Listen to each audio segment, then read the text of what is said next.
menyebut nama menteri. Iya. Nah, ini menurut saya ini skandal yang menggemparkan, Bang. Ketika bangsa ini menderita karena akibat judi online, kita melihat bagaimana banyak kisah-kisah, cerita-cerita di media atau di sosial media, orang yang sengsara karena judi online, terjebak dalam pinjol, akhirnya bunuh diri, frustasi, keluarganya telantar. Ternyata orang yang punya kewenangan untuk menindak itu mempermainkan kewenangannya dan mengambil keuntungan. Pejabat tertingginya malah. Pejabat tertingginya. Ini skandal besar dan menurut saya ini masyarakat Indonesia harus marah dengan keadaan ini, Bang. Karena kita seakan-akan diolok-olok, Bang. Menteri yang masih aktif dan terlibat dalam kasus seperti ini, kasusnya benar-benar memalukan, Bang. Judi online dan diduga korupsi. Kalau saya dua kasusnya, kasus judi online sini dan diduga korupsi.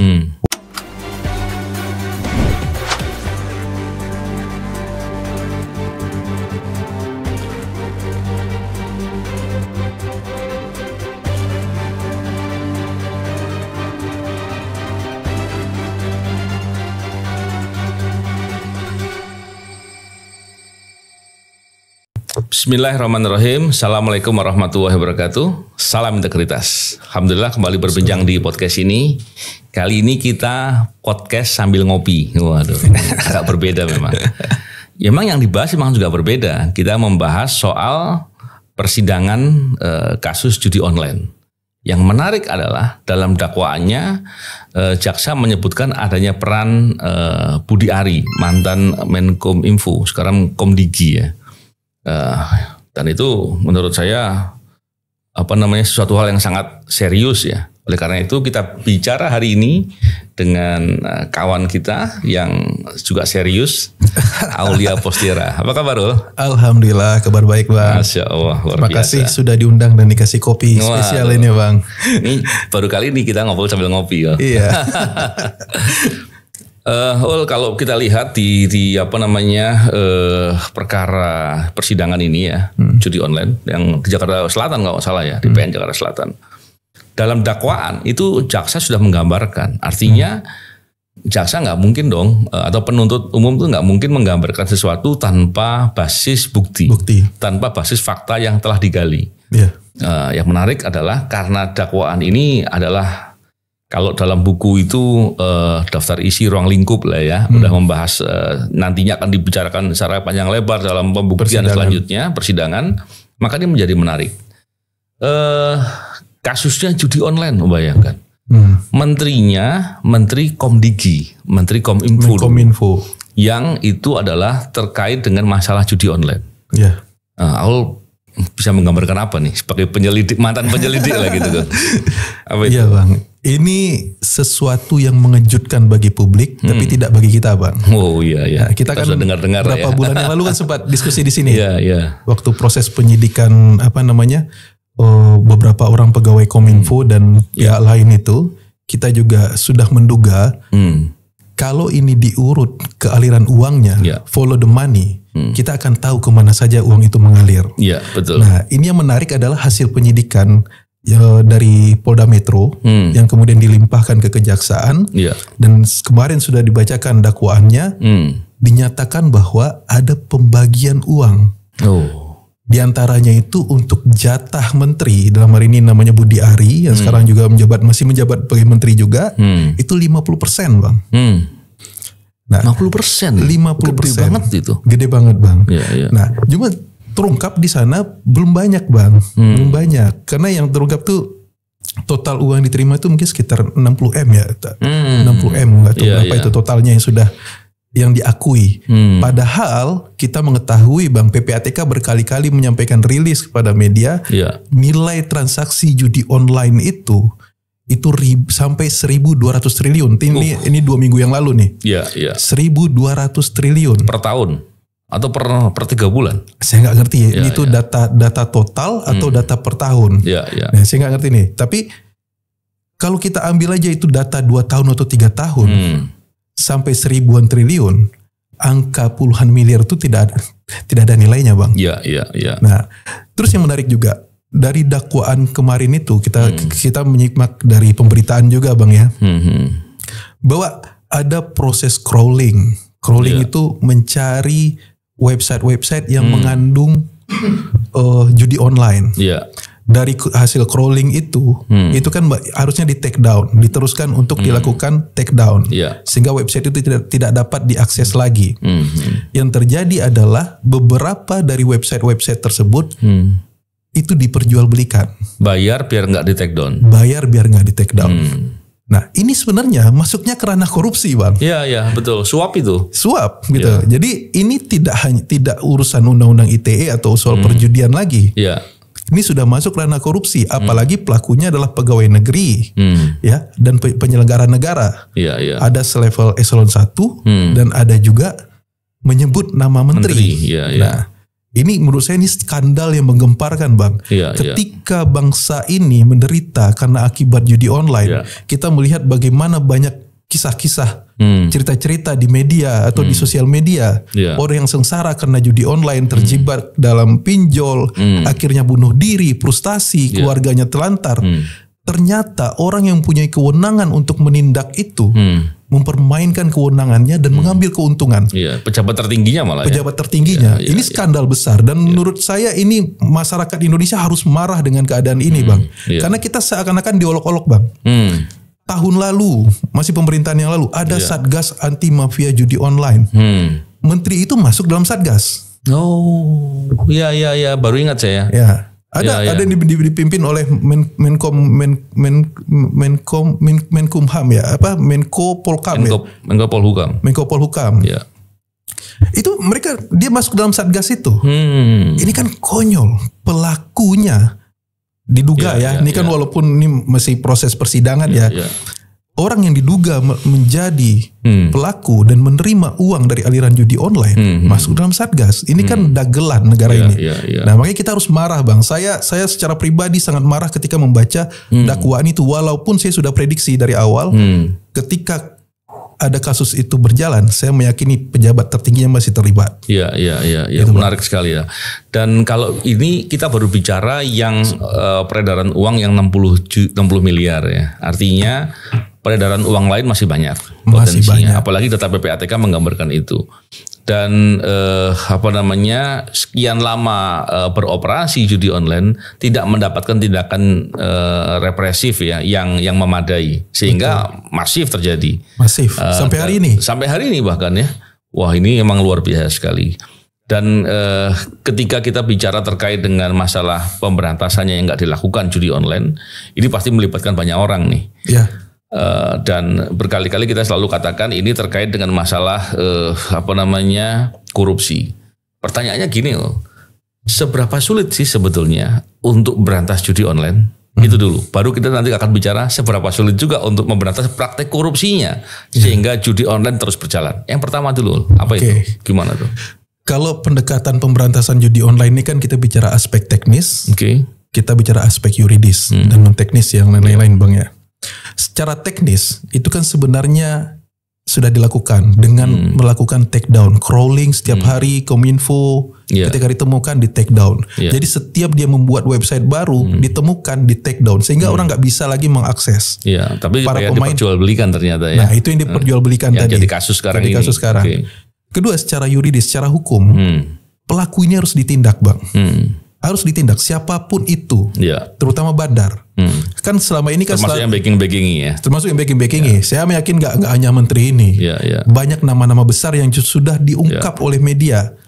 Nah, apakah berani penegak hukum sampai ke sana? Harus berani. Kalau nggak berani kebangetan. Nah, ini harusnya berani. Ini momennya ini, Bang. Dengan pendekatan hukum yang dilakukan sekarang, ini kan bisa dikembangkan ke kasus korupsi. Tadi Abang juga udah bilang. Kasus korupsi. Kalau kita bicara korupsi, ada penerima suap, ada penyuapnya. Nah, sebelum sampai di situ nih, Ol. Tadi Aulia bilang kalau websitenya atau istilahnya website ya, ketika mereka bikin terus kemudian di take down. Sebetulnya seberapa sulit sih mereka ini kemudian membuat website itu sendiri? Atau istilahnya orang kan sering bilang mirroring segala macam. Saya nggak terlalu paham teknisnya itu. Aulia kan juga ahli IT nih. Katanya kalau sekedar hanya di take down saja, sebetulnya mereka tuh dengan mudah kok berganti-berganti. Cuma 5 menit, 10 menit itu katanya jadi. Seberapa ini sih efektif tindakan-tindakan yang hanya dengan cara men-take down itu? Ya, sebenarnya Bang, upaya take down itu kan upaya pencegahan ya. Nah, jadi ketika dia menerima didapati website-website yang diduga judi online tadi, itu take down kan dilakukan setiap hari bang, terus menerus. Iya. Kalaupun dia bikin lagi, take down lagi, take down lagi. Dia nyari pasarnya, memberitahukan ke konsumennya juga agak susah juga. Iya, gitu ya. Jadi bikin susah, bikin repot. Iya. Tapi kalau take downnya diperjualbelikan ya percuma. Iya. Nah jadi itu yang pertama. Terus juga dengan pendekatan aliran uang. Kita kan PPATK dalam ini kebetulan 1-2 hari terakhir kan sempat ribut di sosial media ya bang ya. Ada beberapa akun bank itu yang blokir oleh PPATK. Katanya sampai ribuan ya. Akun yang diduga akun dorman sehingga berpotensi digunakan untuk judi online ataupun online scamming dan lain-lain. Nah, ini langkah bagus menurut saya. Cuma mungkin perlu dipikirkan lagi. Bagaimana bank-bank itu memilah mana yang real akun dorman atau mana yang tidak, sehingga tidak terjadi keributan seperti 2 hari yang lalu di sosial media ketika banyak masyarakat yang komplain, ini akun saya aktif loh, bukan dorman tapi kok diblokir. Tapi itu langkah bagus saya bilang. Karena kita sempat di sini bahas penipuan investasi kripto ya bang ya. Itu kan sekarang udah dalam tahap penyidikan di Bareskrim. Saya mendapat update dari rilis juga yang disampaikan oleh Bareskrim. Bahwa ternyata orang-orang ini menggunakan akun-akun seperti itu bang. Untuk penempatan dana sementara. Nah itu upaya pencegahan. Nah baru selain upaya-upaya pencegahan tadi, take down, blokir akun rekening segala macam, lakukan penegakan hukum. Kejar siapa bandarnya, siapa yang mengambil keuntungan lebih besar. Bukan pemain judi online yang dikejar. Mereka itu korban. Bagaimanapun juga saya pernah sampaikan juga ke abang. Sebenarnya judi online itu bukan judi, tapi penipuan. Penipuan massal. Ya? Penipuan massal, online scamming. Karena mereka sudah kondisikan siapa yang menang. Betul. Nah itu bang. Iya menarik sekali itu memang. Jadi mestinya selain dengan pencegahan, upaya untuk memblokir rekening-rekening dilakukan oleh PPATK itu bagian dari pencegahan juga ya. Betul. Yang mestinya ditindaklanjuti oleh penegak hukum dengan proses lebih lanjut, pendalaman. Dan upaya pencegahan ini juga tentunya berbarengan, harusnya ya dibarengi dengan upaya menindak. Dan menindak orang-orang judi online ini harus dimulai dari bandar-bandarnya. Betul. Kalau bandar itu dia main judi online kan bukan hanya tujuannya mempengaruhi orang untuk main judi. Itu sasaran antara. Tujuannya adalah cari duit, kan gitu. Ngambil keuntungan ya dengan cara menipu secara masif tadi. Jadi harusnya uang-uang hasil kejahatannya itu harus dirampas. Nah, upayanya itu ya harus dilakukan oleh penegak hukum sehingga konkret dan paling tidak bisa mengurangi orang-orang yang kemudian menjadi korban dari judi online itu sendiri gitu ya. Nah, kita bicara yang berikutnya ini yang korupsinya. Berapa banyak sebetulnya pemerintah ini sudah melakukan upaya untuk mencegah maupun menindak. Tapi oknum-oknumnya gitu ya. Jadi karena banyak soalnya kan. Oknum bang, kalau bahasa Inggris ada S-nya mereka. S-nya panjang ya. Karena banyak. Nah, ini kan begitu mengkhianati lah kepentingan negara. Mereka justru menerima suap. Kewenangannya yang harusnya bisa mencegah dengan cara men-take down website-website, dia perjualbelikan, akhirnya jadi kasus itu memalukan sekali. Dan bisa jadi oknum penegak hukumnya juga ada yang terlibat untuk membackingi, tidak memproses. Oknum bisa jadi ada politisi atau siapapun ini agar kebijakan pemerintah nggak terlalu tajam untuk menyelesaikan atau menindak, memberantas kejahatan yang begitu jahatnya inilah gitu. Jadi begitu luar biasa dan masif. Pertanyaannya adalah sesulit apa sih kalau mau ditindak dalam perspektif korupsinya? Karena nangani kasus korupsi kan sulit itu, Ul. Sulit betul apa enggak? Coba aku mau dapat cerita dari penyelidik. Kalau menurut abang sulit enggak? Jangan tanya saya lah.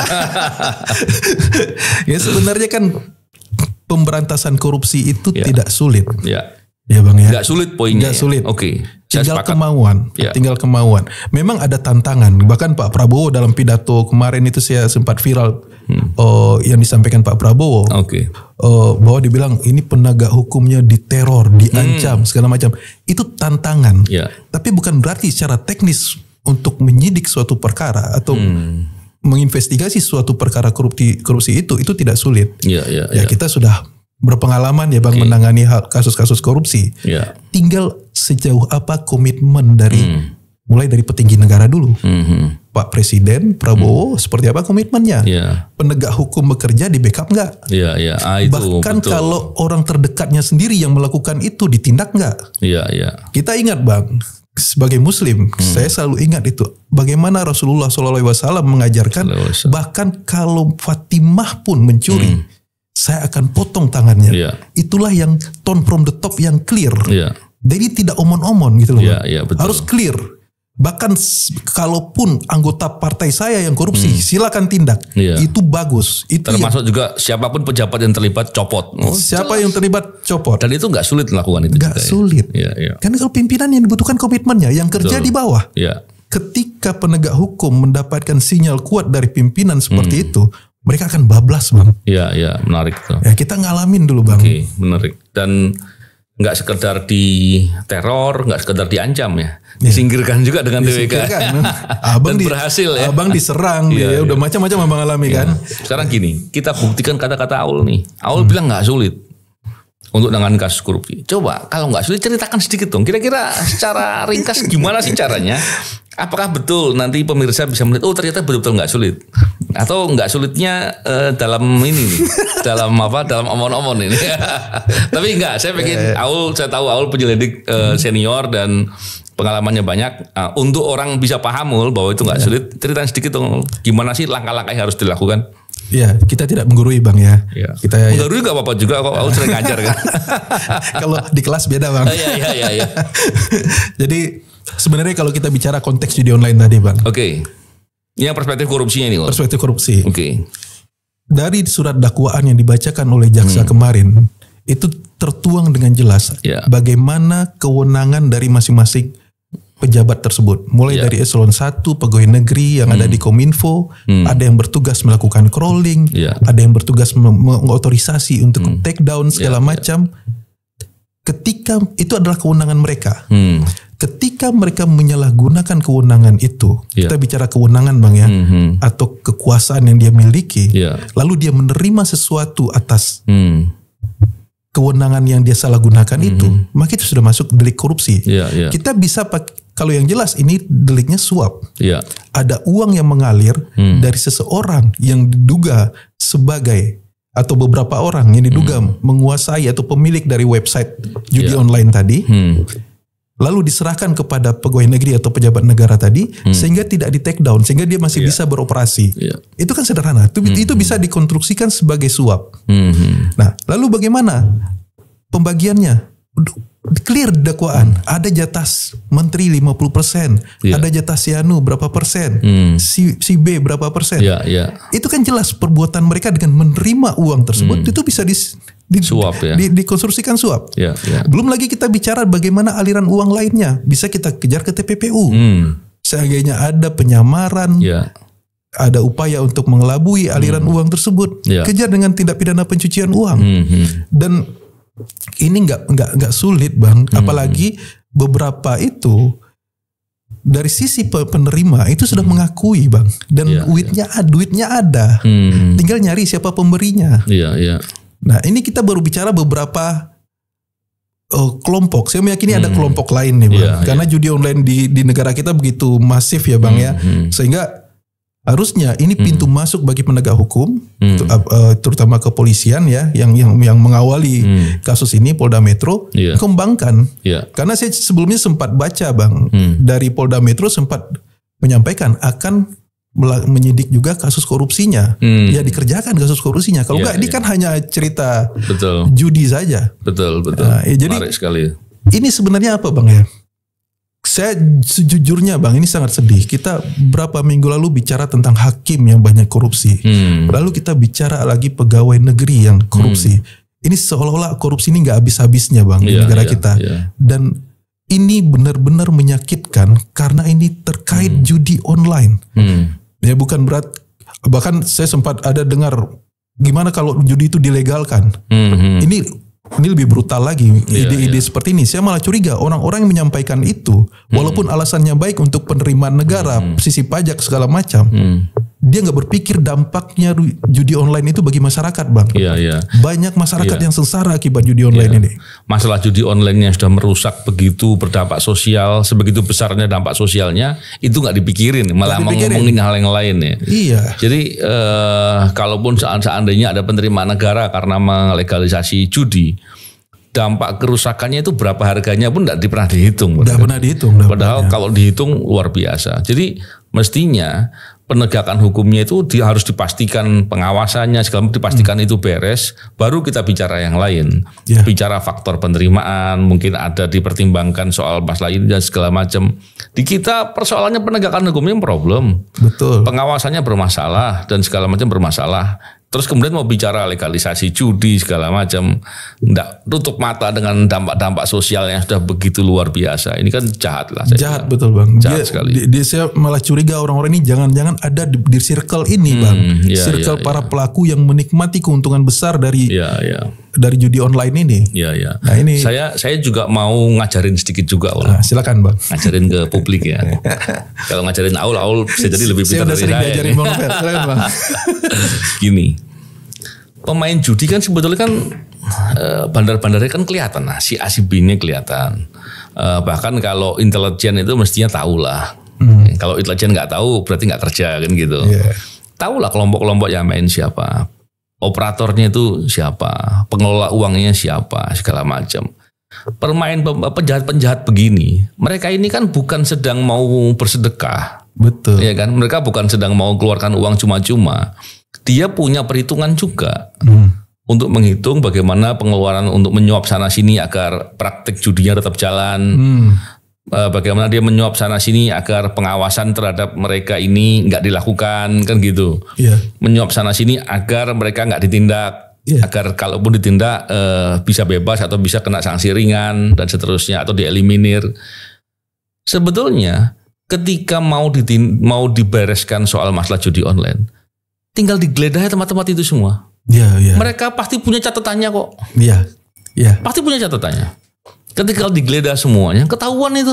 Jatah si anu berapa? Siapa yang nyerahkan, segala macam. Saya yakin tuh fakta persidangan yang terkait dengan masalah kasus yang sekarang ini, yang menyebut nama Budiari, ini bisa jadi hasil penggeledahan juga. Bisa jadi ada catatannya juga. Bisa jadi sudah diterangkan oleh saksi-saksi sehingga jaksa penuntut berani menuangkan dalam dakwaan. Kalau faktanya nggak jelas, nggak mungkin berani. Kan gitu. Yang kedua tadi Aulia juga sampaikan bahwa data PPATK itu bukan laporan bank yang cuma dicap PPATK dikirim, tidak. PPATK itu melakukan scrolling data, terus analisis. Terus mengkonfirmasi, terus menguji validitas data, dan banyak lagi langkah-langkah yang dilakukan.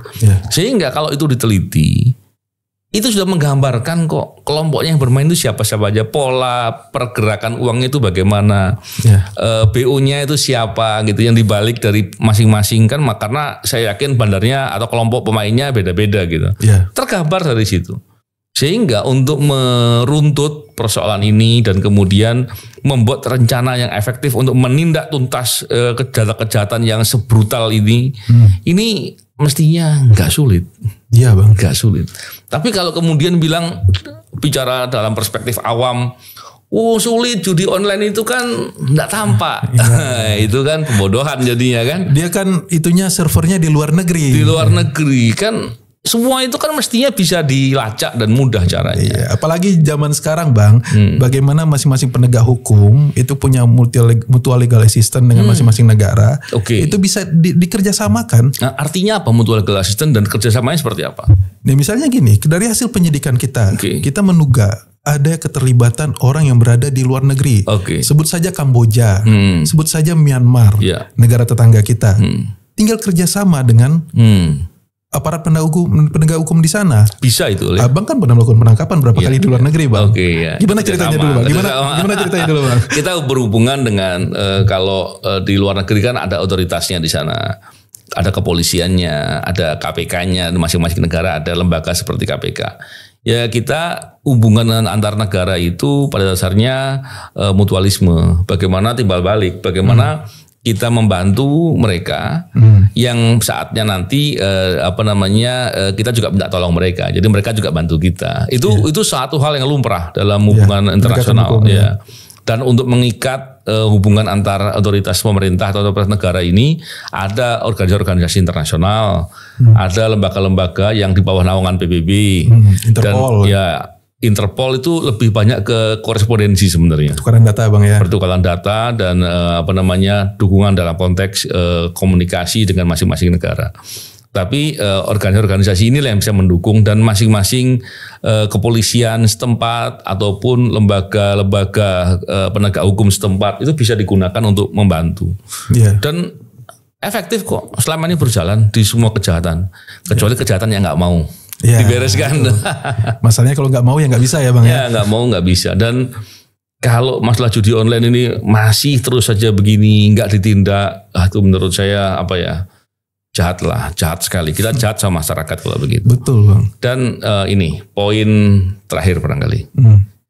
Ketika kita dulu di KPK dan sampai sekarang inilah kita selalu bicara integritas dan kita selalu menjaga itu masalah integritas. Bicara integritas, bicara etik, ya kan? Kita bicara dakwaan, ada nama Budiari sebagai Menteri Kominfo dulu, dan sekarang Komdigi namanya kan. Sekarang jadi Menteri Koperasi kalau nggak salah ya. Betul. Nah, secara etik gimana nih? Apakah ketika kemudian kita harus nunggu putusan pengadilan? Biasanya begitu bicaranya. Atau dibilang enggak kok, faktanya enggak begitu. Ini perwakilan negara loh, jaksa penuntut umum yang bicara loh. Dan kasusnya kasus serius. Idealnya bagaimana dalam perspektif etik dan sikap dari pemerintah mestinya bagaimana? Awal bisa berikan pandangan. Ya Bang, saya kemarin ketika membaca berita soal dakwaan jaksa tersebut, saya sebenarnya menunggu-nunggu Bang berita yang memuat pernyataan atau respon dari Budiari. Ya. Tapi ternyata ketika ada di pemberitaan itu dinyatakan bahwa Budiari sedang berangkat ke Vatikan untuk pelantikan Paus. Ya. Nah, memang ini penting. Dia sebagai pejabat negara, sebagai menteri ya, sebagai pembantu presiden saat ini pun yang masih aktif. Ketika namanya disebut dalam surat dakwaan dan itu clear ya. Saya melihatnya cukup clear ya ketika jaksa merumuskan dakwaan tersebut, seharusnya dia menyampaikan, memberikan respon. Dan respon terbaiknya adalah dengan mundur dari jabatan dia sebagai menteri itu. Karena bagaimanapun juga kabinet Pak Prabowo ini akan cacat kalau di dalamnya ada orang menteri yang masih aktif dan terlibat dalam kasus seperti ini. Kasusnya benar-benar memalukan Bang. Judi online dan diduga korupsi. Kalau saya dua kasusnya. Kasus judi online sini dan diduga korupsi. Walaupun belum ada penyidikan korupsinya ya. Nah makanya ini penting bagi seorang Budiari, dia harus tunjukkan bahwa dia seorang negarawan. Ya ini bukan berarti kita pro siapa, kita nggak ada urusan dengan politik, tapi kita urusan kita dengan penegakan hukum, dengan pemberantasan korupsi. Nah inilah yang harus ditunjukkan oleh seorang Budiari Bang. Nah terus kita juga lihat nih Bang, hari ini kita bahas judi online di YouTube Abang. Saya meyakini ketika ini diupload di channel Abang, kita akan diserbu oleh komen-komen dari judi online. Seperti itu cara mereka merusak, mendistorsi masyarakat, mengganggu, dan juga itu sekaligus upaya marketing mereka ya. Dan terus masuk ke channel-channel memberikan komen diantaranya di sosial media, di YouTube segala macam. Begitu kuat. Nah, jadi artinya apa? Sebenarnya pengungkapan kasus judi online yang sekarang ini belum apa-apa Bang. Masih banyak di luaran ini yang belum tersentuh.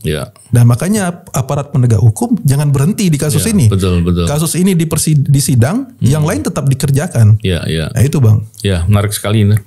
Dan tentu kita berharap masalah judi online itu bisa ditindak secara tuntas ya. Dan tentunya saya yakin ya Pak Prabowo pasti yang selama ini juga menyampaikan komitmen yang sungguh-sungguh untuk memberantas korupsi. Saya yakin juga akan bersikap segera untuk hal ini karena ini hal yang sangat urgent dan ya kalau saya bilang memalukan ya. Dan seandainya pun berbicara seperti ini kemudian diserang dengan komentar-komentar negatif, silakan aja, nggak peduli, kita akan bicara terus. Kita akan terus bicara Bang ya. Kita akan bicara terus, jadi nggak khawatir. Oke, Aulia, terima kasih. Bang. Semoga bincang-bincang ini manfaat dan semoga dalam waktu yang tidak terlalu lama pemerintah concern untuk memberantas masalah judi online terutama dan praktek-praktek korupsi pada umumnya. Terima kasih.